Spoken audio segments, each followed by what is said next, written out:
ओम शांति 2/1/2025 प्रातः मुरली। ओम शांति बाप दादा मधुबन। ओम शांति मीठे बाप दादा, मीठे बच्चे। हाँ जी मीठे बाबा, बाप का पाठ एक्यूरेट है। वह अपने समय पर आते हैं, जरा भी फर्क नहीं पड़ सकता। उनके आने का यादगार शिवरात्रि खूब धूमधाम से मनाओ। प्रश्न: किन बच्चों के विक्रम पूरे पूरे विनाश नहीं हो पाते? उत्तर: जिनका योग ठीक नहीं है।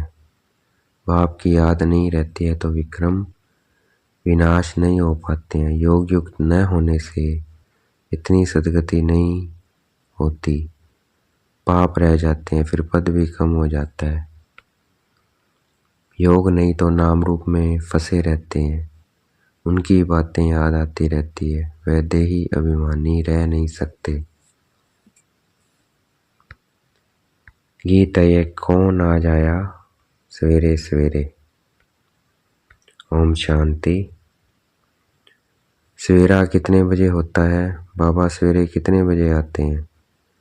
कोई ने कहा 3 बजे, कोई ने कहा 4, कोई ने कहा संगम पर, कोई ने कहा 12 बजे।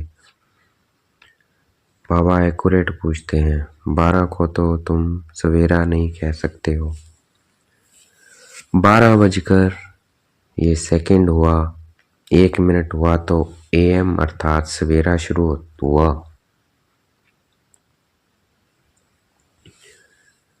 यह बिल्कुल सवेरा है। ड्रामा में इनका पार्ट बिल्कुल एक्यूरेट है, सेकंड की भी देरी नहीं हो सकती। यह ड्रामा अनादि बना हुआ है। 12 बजकर 1 सेकंड जब तक नहीं हुआ तो AM नहीं कहेंगे। यह वेद की बात है। बाप कहते हैं, मैं आता हूँ सवेरे सवेरे। विलायत वालों का AM PM एक्यूरेट चलता है। उन्हों की बुद्धि फिर भी अच्छी है, वह इतना सतो प्रधान भी नहीं बनते हैं तो तमो प्रधान भी नहीं बनते हैं। भारतवासी 100% सतो प्रधान, फिर 100% तमो प्रधान बनते हैं। तो बाप बड़ा एक्यूरेट है। सवेरे अर्थात 12 बजकर 1 मिनट सेकंड का हिसाब नहीं रखते। सेकंड पास होने में मालूम भी नहीं पड़ता है। अब यह बातें तुम बच्चे ही समझते हो। दुनिया तो बिल्कुल घोर अंधियारे में है। बाप को सभी भक्त दुख में याद करते हैं, पतित पावन आओ, परंतु वह कौन है, कब आते हैं, यह कुछ भी नहीं जानते। मनुष्य होते हुए एक्यूरेट कुछ नहीं जानते, क्योंकि पतित तमो प्रधान है, काम भी कितना तमो प्रधान है। अभी वेद का बाप ऑर्डिनेंस निकालते हैं, बच्चे काम जीत जगत जीत बनो। अगर अभी पवित्र नहीं बनेंगे तो विनाश को पाएंगे। तुम पवित्र बनने से अविनाशी पद को पाएंगे। पवित्र बनने से अविनाशी पद को पाएंगे। तुम राजयोग सीख रहे हो ना, स्लोगन में भी लिखते हैं बी होली बी योगी। वास्तव में लिखना चाहिए बी राजयोगी। योगी तो कॉमन अक्षर है। ब्रह्म से योग लगाते हैं, वह भी योगी ठहरे। बच्चा बाप से स्त्री पुरुष से योग लगाती है, परंतु यह तुम्हारा है राजयोग। बाप राजयोग सिखलाते हैं, इसलिए राजयोग लिखना ठीक है। Be holy and Rajyogi. दिन प्रतिदिन करेक्शन तो होती रहती है। बाप भी कहते हैं, आज तुमको गुह्य से गुह्य बातें सुनाता हूँ।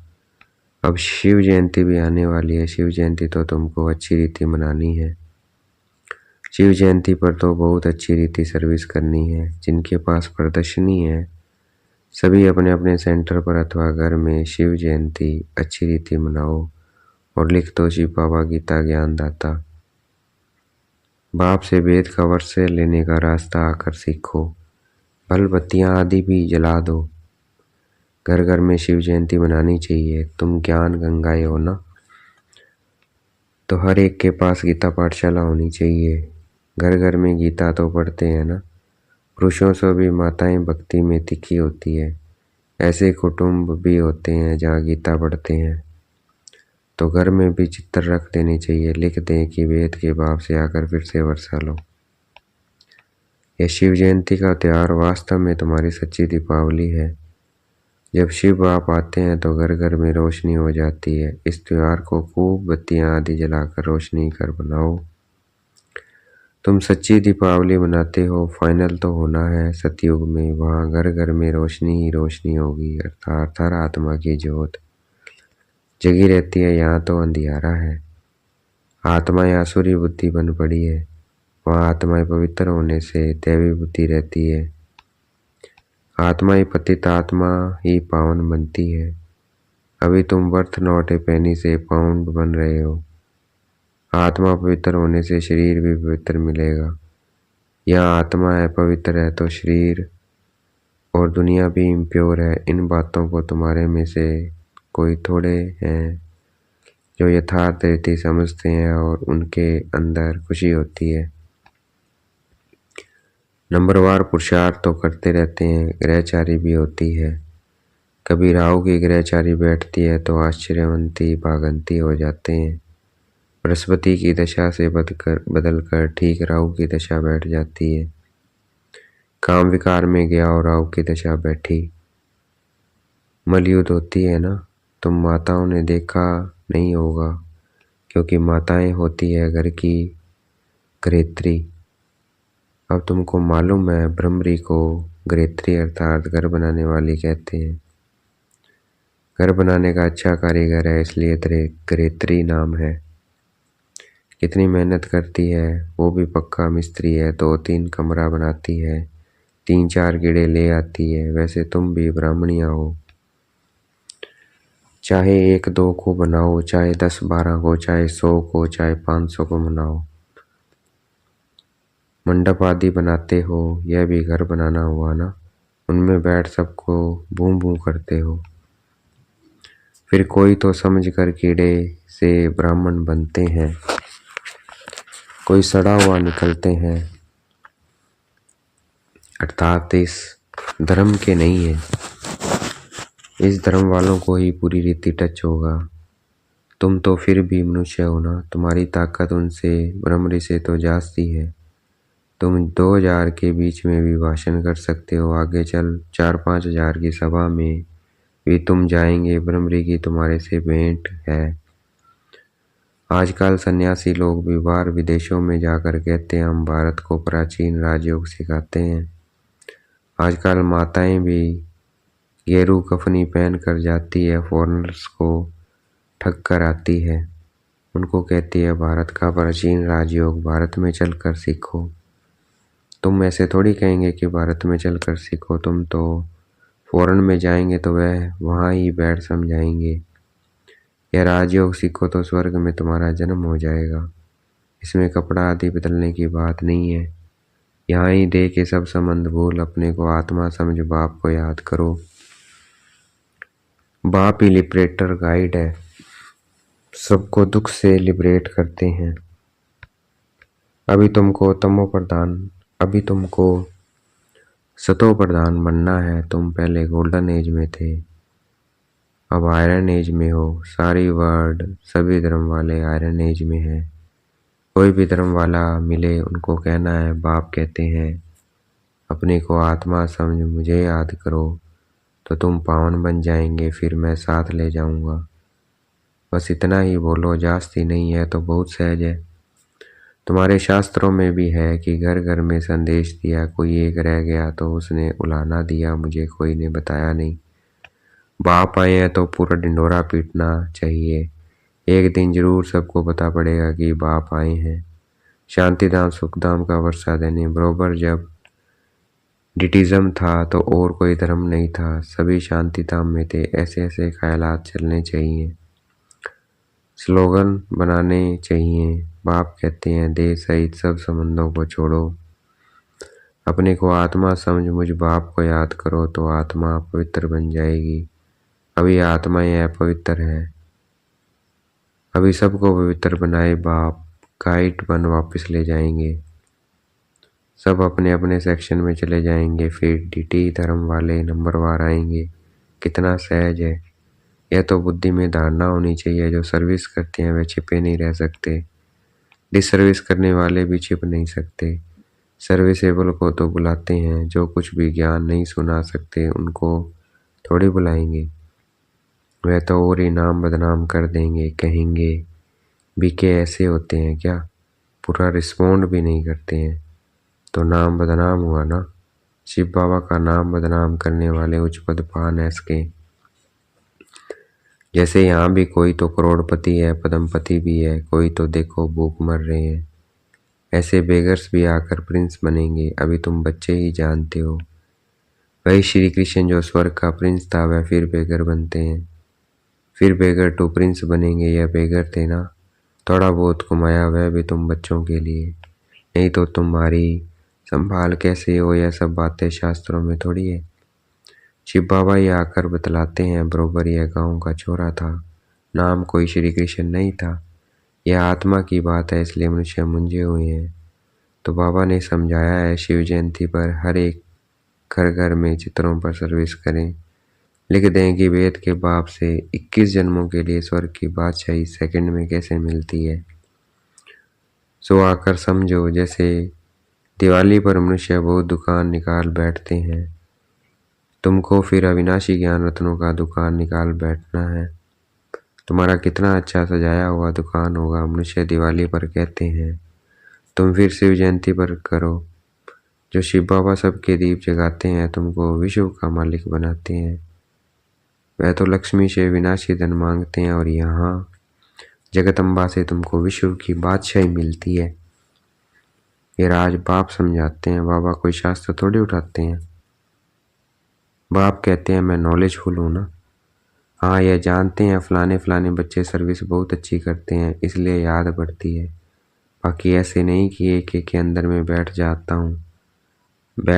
हूँ। हाँ, कोई समय पता पड़ जाता है यह पतित है, शक पड़ता है, उनकी शक्ल ही मायूस हो जाती है, तो ऊपर से बाबा भी कहला भेजता है, इनसे पूछो। यह भी ड्रामा में नूंद है, जो कोई के लिए बताते हैं। बाकी ऐसे नहीं सबके लिए बताएंगे, ऐसे तो ढेर हैं। काला मुंह करते हैं, जो करेंगे सो अपना ही नुकसान करेंगे। सच बतलाने से कुछ फायदा होगा, नहीं बताने से और ही नुकसान करेंगे। समझना चाहिए बाबा हमको गोरा बनाने आए हैं, और हम फिर काला मुंह कर लेते हैं। यह है ही कांटों की दुनिया। ह्यूमन कांटे हैं। सतयुग को कहा जाता है गार्डन ऑफ अल्लाह, और यह फॉरेस्ट। इसलिए बाप कहते हैं जब जब धर्म की गिलानी होती है तब मैं आता हूँ। फर्स्ट नंबर श्री कृष्ण देखो, फिर 84 जन्मों के बाद कैसा बन जाता है। अभी सब हैं तमो प्रधान, आपस में लड़ते रहते हैं, यह सब ड्रामा में है। इस स्वर्ग में यह कुछ नहीं होगा। पॉइंट्स तो ढेर की ढेर हैं, नोट करनी चाहिए। जैसे बैरिस्टर लोग भी पॉइंट्स का बुक रखते हैं ना, डॉक्टर लोग भी किताब रखते हैं, उसमें देखकर दवाई देते हैं। तो बच्चों को कितना अच्छी रीति पढ़ना चाहिए, सर्विस करनी चाहिए। बाबा ने नंबर 1 मंत्र दिया है, मनमना भव। बाप और वर्षे को याद करो तो स्वर्ग के मालिक बन जाएंगे। शिव जयंती मनाते हैं, परंतु शिव बाबा ने क्या किया, जरूर स्वर्ग का वर्षा दिया होगा। उसको 5000 वर्ष हुए हैं। स्वर्ग से नरक, नरक से स्वर्ग बनेगा। बाप समझाते हैं बच्चे योग युक्त बनो तो तुम्हें हर बात अच्छी तरह समझ में आएगी, परंतु योग ठीक नहीं है, बाप की याद नहीं रहती है तो कुछ समझ नहीं सकते। विक्रम भी विनाश नहीं हो पाते। योग युक्त न होने से इतनी सदगति भी नहीं होती है, पाप रह जाते हैं, फिर पद भी कम हो जाता है। बहुत है योग कुछ भी नहीं है, नाम रूप में फंसे रहते हैं, उनकी ही याद आती रहेगी तो विक्रम विनाश कैसे होंगे। बाप कहते हैं देही अभिमानी बनो। अच्छा, देखेंगे बाप दादा याद प्यार दे रहे हैं। मीठे मीठे से गलते बच्चों प्रति माता पिता बाप दादा का याद प्यार और गुड मॉर्निंग। रूहानी बाप की रूहानी बच्चों को नमस्ते। हमें भी याद प्यार देना है। हम रूहानी बच्चों की रूहानी बाप दादा को दिल व जान शिकवा प्रेम से बेहद का याद प्यार और नमस्ते। धारणा के लिए मुख्य सार, शिव जयंती पर अविनाशी ज्ञान रत्नों का दुकान निकाल, सेवा करनी है, घर घर में रोशनी कर सबको बाप का परिचय देना है। शिव जयंती पर अविनाशी ज्ञान रत्नों का दुकान निकाल सेवा करनी है। घर घर में रोशनी कर सबको बाप का परिचय देना है। सच्चे बाप से सच्चा होकर रहना है। कोई भी विक्रम करके छिपाना नहीं है। ऐसा योग युक्त बनना है जो कोई भी पाप रह ना जाए। किसी के भी नाम रूप में नहीं फंसना है। आज का वरदान देखेंगे। बाप दादा ने मस्तक पे हाथ रखा हुआ है, वरदान दे रहे हैं। मैंपन के भान को मिटाने वाले ब्रह्मा बाप समान श्रेष्ठ त्यागी भव। मैंपन के भान को मिटाने वाले ब्रह्मा बाप समान श्रेष्ठ त्यागी भव।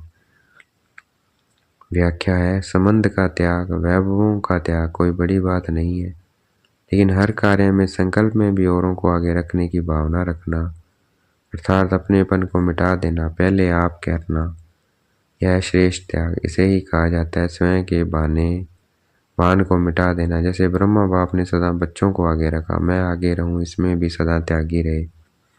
इसी त्याग के कारण सबसे आगे अर्थात नंबर 1 में जाने का फल मिला। तो फॉलो फादर।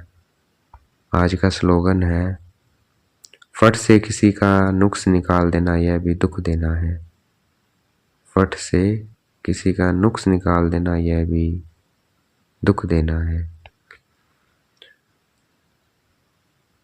व्यक्त इशारे, अपनी शक्तिशाली मनसा द्वारा सकाश देने की सेवा करो। अपनी शक्तिशाली मनसा द्वारा सकाश देने की सेवा करो। जैसे ऊंची टावर से सकाश देते हैं, लाइट माइट फैलाते हैं, ऐसे आप बच्चे भी अपनी ऊंची स्थिति अथवा ऊंचे स्थान पर बैठ कम से कम 4 घंटे विश्व को लाइट और माइट दो। जैसे सूर्य भी विश्व में रोशनी तब दे सकता है जब ऊंचा है, तो सकाश सृष्टि को सकाश देने के लिए ऊंचे स्थान निवासी बनो। अच्छा, ओम शांति। शुक्रिया मीठे बाबा, शुक्रिया।